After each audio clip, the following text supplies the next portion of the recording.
即宣布推出全球基础设施倡议。美国总统国家安全事务助理沙利文近期已经就此发出预告。And actually, when the president goes to the G7 next weekend, he will be launching a partnership for global infrastructure, physical, health, and digital infrastructure that we think can provide an alternative to what the Chinese are offering to the tune of tens and ultimately hundreds of billions of dollars when you add in what our G7 partners are going to do as well. 值得注意的是，拜登上台后频频开出多种空头支票，包括去年6月在 G7 峰会上发起的重建更美好世界倡议，以及上月在日本提出的印太经济框架，还有计划在南太宣布的太平洋岛国倡议。这些倡议或者框架无一例外都拿中国说事，声称要抗衡中国影响力。但外界反复追问美方的焦点是钱在哪里。依据亚洲开发银行曾发布的一份报告，从2016年到2030年，仅亚洲每年就需1.7万亿美元，共26万亿美元的基建投资。美国外交事务杂志网站就在新倡议启动前夕发文嘲讽，美国不应照搬中国的一带一路倡议，不应试图在中国的游戏里打败中国。文章一针见血地指出，美国基建能力与中国存在巨大差距，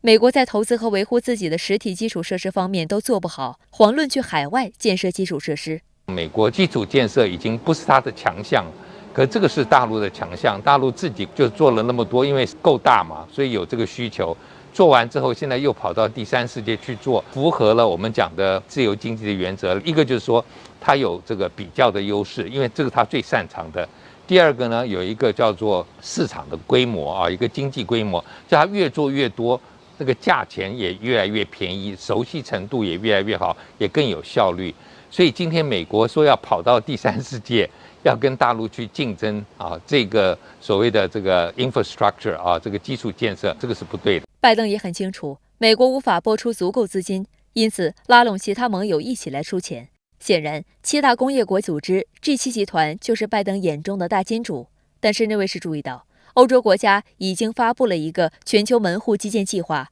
目标是到2027年筹得3000亿欧元。而俄欧冲突导致欧洲的能源保障投资陡增。从财政状况来看，欧洲国家目前的平均主权负债率甚至高于欧洲债务危机时的水平，因此无力配合拜登的各种倡议和框架。值得注意的是，拜登在前往德国途中，白宫官员就在空军1号上宣称，7国集团将讨论所谓的中国强迫劳动和窃取知识产权问题。观察指出，会议还没开，美方就主动对外放风，用意不言自明。但美方的说法全部都是抹黑之词，意在以所谓人权和价值观泼脏水的方式打击中国的营商环境。但国际商界对此并不买账。统计显示，2021年中国吸引外资首次突破1万亿人民币大关。美国把中国视为头号对手，欧盟一改过去的政策，把中国视为战略竞争者，意识形态的色彩是越来越浓。7国集团峰会以及随后的北约峰会呢，都会讨论中国议题。美国可能会提出一项新倡议，要7国集团参与，通过加大在基础设施、民生健康和数字基础设施领域的投资，来制衡中国的一带一路。但是呢，这个美国试图以经济援助的空头支票引诱其他国家服务于美国的地缘政治，恐怕呢也是难以达到目的的。美国的新倡议就是印太经济框架的扩大版，要7国助力。印太经济框架呢，在印太国家中都没有多少感召力，能让7国集团产生兴趣，估计呢是不太容易的。况且中国可是全球供应链中的核心地带，谁也得罪不起。